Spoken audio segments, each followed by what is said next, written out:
Olá! Vamos discutir um pouco hoje a respeito da categoria trabalho no interior do pensamento marxiano e engelsiano. Como ponto de partida, vamos adotar aqui um texto escrito por Engels na década de 1870, intitulado O papel do trabalho no processo de transformação do mono em homem. Algumas traduções em português indicam, por título, o papel do trabalho no processo de transformação do macaco em homem. Essa tradução não é correta, o título dessa maneira não é correto. Por quê? Porque o Engels não está dizendo que um determinado ramo dos macacos tornou-se homem. O que ele está procurando indicar no texto é que, em tempos bastante remotos da história do homem, havia uma espécie muito semelhante àquela dos macacos. Tanto é que ele fornece a descrição de seres peludos e tudo mais, ok? Então nunca confundam a ideia do mono com a ideia do macaco. Bom, qual é o ponto de partida do Engels neste texto? É a discussão de que, para a economia burguesa, o trabalho, portanto, a mediação que o ser faz com a natureza, o ser social faz com a natureza, que o trabalho é fonte de toda a riqueza. Portanto, o trabalho é a fonte que vai produzir mercadorias. E esta é a dimensão que interessa para a economia burguesa.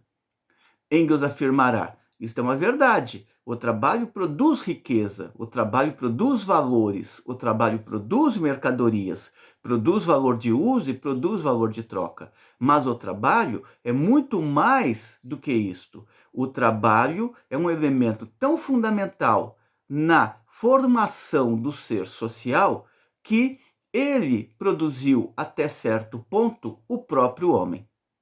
A afirmação do Engels é a seguinte: o trabalho é a fonte de toda a riqueza, afirmam os especialistas em economia política. De fato, ele é, ao lado da natureza, provedora dos materiais que ele, o trabalho, converte em riqueza.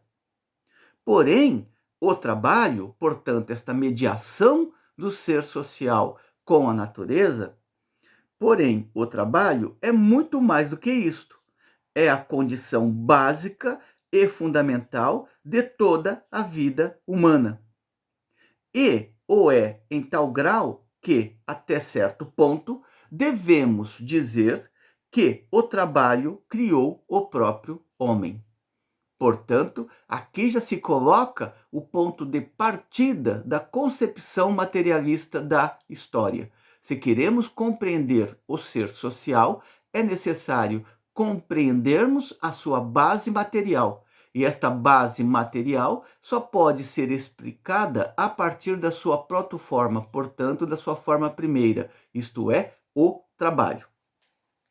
É importante observar que o trabalho que o Marx e o Engels estão analisando, ele está colocado na sua forma mais abstrata, ou seja, enquanto mediação do ser social com a natureza. É somente em outros textos que eles vão procurar mostrar como que o trabalho vai assumindo configurações distintas na medida em que temos também distintos modos de produção. Modo de produção comunal primitivo, modo de produção escravista, modo de produção feudal e modo de produção capitalista e, possivelmente, num tempo mais distante futuro, o modo de produção comunista. Lembrando sempre que comunismo não é regime político, comunismo é modo de produção. As primeiras páginas do texto, Engels vai descrevendo como que esta espécie que ele está analisando vai transitando progressivamente da forma quadrúpede para a forma bípede. E, de acordo com seu raciocínio, isto ocorre porque as mãos passaram a ser cada vez mais utilizadas para desempenhar tarefas múltiplas. Com isto, com a utilização contínua das mãos, este ser foi obrigado a assumir progressivamente uma posição ereta, portanto, a posição bípede. Esta conquista vai ser uma conquista civilizatória, na medida em que as transformações no seu organismo vão ser transferidas por herança, por código genético, para as gerações futuras. Por outras palavras, esta posição bípede, ela vai ser fundamental para a transformação do conjunto do ser social daquela parte específica do gênero. Bom, nesse sentido, ele vai dizer: o passo decisivo foi que a mão se tornou livre e podia adquirir agora cada vez mais habilidade e destreza. E esta maior flexibilidade adquirida se transmitia por herança e crescia de geração em geração. Aprofundando este raciocínio, Engels, em uma longa passagem, vai colocar que a mão não foi apenas órgão do trabalho, ou seja, a mão ela não foi utilizada apenas para estabelecer a mediação do ser social com a natureza, mas ela também foi resultado do trabalho, porque na medida em que esta mediação foi se desenvolvendo, a própria mão foi se transformando.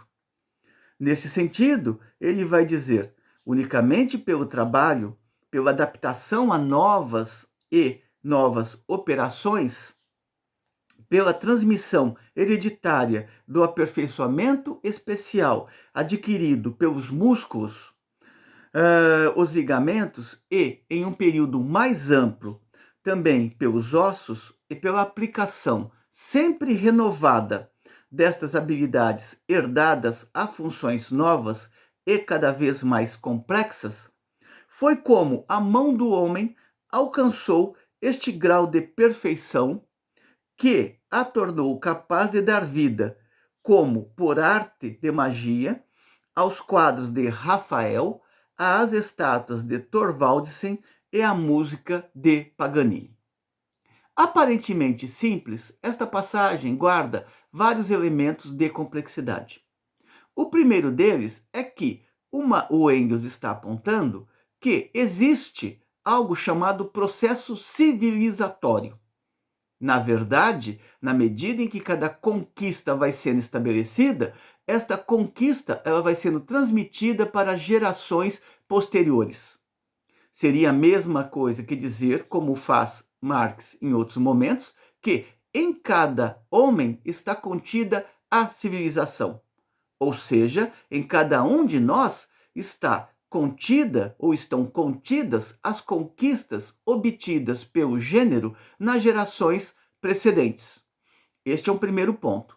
O segundo ponto a destacar é que, a partir do trabalho, este ser não apenas sobrevive diante da natureza, satisfazendo as suas necessidades, mas, pelo contrário, ao dar conta destas necessidades biológicas imediatas e ao expandir as necessidades e também as respostas a estas necessidades, este ser se vê livre para criações de outro nível, como é o caso da arte, da literatura, da música. É por isso que ele cita aqui a questão dos quadros de Rafael, das estátuas de Thorvaldsen e da música de Paganini. O que ele quer apontar é que, a partir do trabalho, este ser também cria as condições para se lançar à criação de outras dimensões das suas potencialidades verdadeiramente humanas. É importante observar sempre que Engels vai mostrando o trabalho em uma íntima conexão entre o ser orgânico, que é o organismo do homem, o ser inorgânico, o conjunto da natureza, e o ser social, ou seja, as relações que este ser estabelece com os demais seres. E como que este ser, que é o ser social, ele é capaz de subordinar aos demais seres. Ele é capaz de aportar transformações tanto no seu organismo, quanto também transformações no conjunto da natureza. Para este desenvolvimento avançar, foi necessário, segundo Engels, o desenvolvimento também da linguagem. E a explicação para isto é bastante simples. Na medida em que as respostas se tornam mais complexas, assim como as perguntas, são necessários mecanismos de explicação, tanto da pergunta quanto da resposta. E isso força necessariamente o desenvolvimento de um código linguístico. Não dá para você explicar coisas distintas apenas com o mesmo grunhido. Você é obrigado a estabelecer, por exemplo, grunhidos diferentes. E ao forçar cada vez mais os órgãos da laringe, mais a linguagem vai se desenvolvendo. O importante desta argumentação é mostrar que também a linguagem, para a qual nem sempre damos a devida atenção ou raramente damos atenção, é produto do desenvolvimento das condições materiais de existência. Embora hoje os indivíduos simplifiquem muito a linguagem, sobretudo quando vemos a maneira como se comunicam nas redes sociais, isto é apenas uma alternativa de comunicação, não é a única forma de comunicação possível. A partir daí, é possível ver como a linguagem ela também se tornou bastante complexa. Somos capazes de falar de uma maneira quando estamos, por exemplo, realizando uma aula, assim como somos capazes de conversar utilizando gírias ou outras formas de linguagem quando estamos num ambiente mais familiar ou quando estamos num ambiente muito mais informal. Engels vai procurar demonstrar em vários momentos do texto, e não caberia aqui repetir estes vários momentos das passagens do Engels, como que este ser, na medida em que ele responde às condições objetivas, ele também vai produzindo um distanciamento em relação aos demais seres biológicos da natureza, em relação aos demais animais, mais especificamente.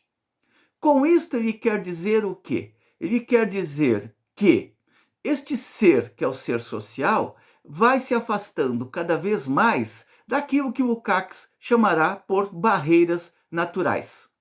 Por outras palavras, os animais são uno com a natureza, que é uma reflexão a qual Marx retornará também nos manuscritos econômicos e filosóficos, na parte do trabalho alienado. Os animais estão uno com a natureza. Por outras palavras, eles atuam na natureza, eles sobrevivem, mas jamais eles transcendem o nível da sobrevivência imediata. Jamais vocês assistirão um documentário que se passa na África, os animais caçando e vendo os animais discutindo como é que vão conservar alimento para não ter que caçar amanhã. Para o ser social, tudo se passa de uma maneira diferente. Ele vai descobrindo como conservar o alimento, como criar o gado, como ter alimento disponível, mesmo diante de condições extremamente terríveis do tempo. Isso significa que este ser, ele vai sendo cada vez mais distanciado das barreiras naturais.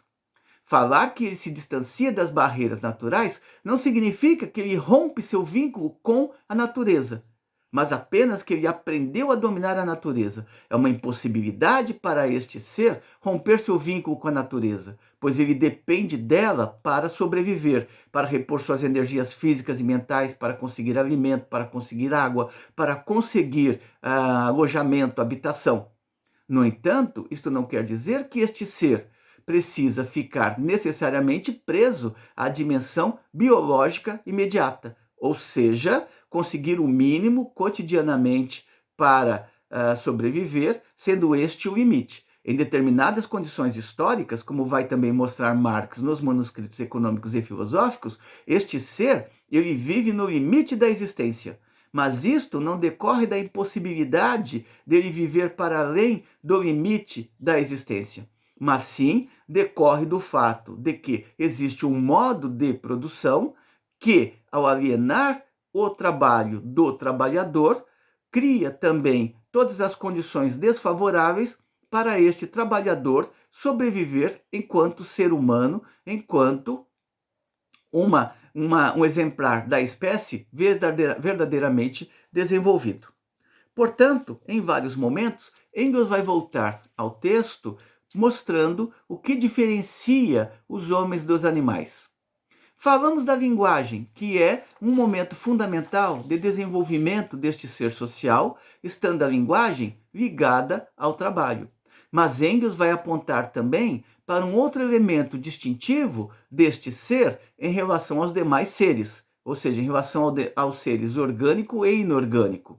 É o fato de que este processo ele se dá mediado pela consciência. Portanto, ele se dá mediado pela capacidade de reflexão. Ainda que Engels não utilize esta expressão, o que ele procura demonstrar é que o agir humano, ele é um agir no qual está colocado o por teleológico, ou seja, quando o ser age, ele age já voltando sua ação para uma finalidade. Ele olha para o mundo objetivo, observa este mundo objetivo, extrai certas reflexões a partir deste mundo objetivo e procura submeter essas reflexões ao plano da ação a fim de ver o resultado das suas análises. Portanto, quando ele age mediado por um determinado grau de compreensão. Portanto, ele age norteado por um determinado por teleológico. É importante observar que, por mais que este ser conheça as condições objetivas, ele jamais conseguirá dominar todas as condições objetivas em uma resposta.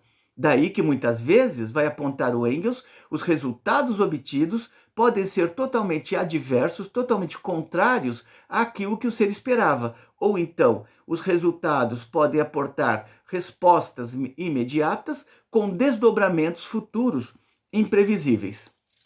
Um terceiro ponto que o Engels aponta, que vai destacar aqui, é que a partir da complexificação da vida social, se constituíram as bases para a formação das concepções idealistas, ou seja, como é o pensamento que elabora respostas, desenvolveu-se a crença de que o importante, o fundamental, não é a materialidade da vida, e sim o pensamento tomado em uma dimensão isolada da materialidade da vida.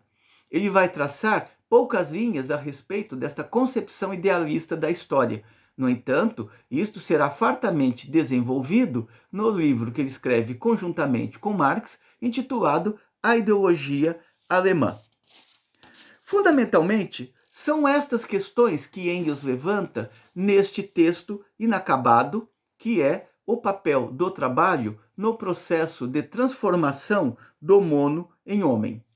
Ou seja, ele parte do trabalho como formador do ser social, vai demonstrar que o trabalho não produz apenas mercadorias, mas produz as potencialidades deste ser social, portanto, produz as condições para que este ser tenha uma vida de fruição, portanto, de desfrute das suas potencialidades, mostra como que a linguagem está ligada à materialidade e o papel importante que a consciência terá neste processo. E, finalizando, ele vai apontar também como que na ação humana está embutida um determinado por teleológico, ou seja, uma ação voltada a uma finalidade que previamente é pensada, ela é pré-ideada, e a ação vai servir basicamente ou fundamentalmente para que ele confirme ou não a correção das suas observações. É isto por hoje. Obrigado.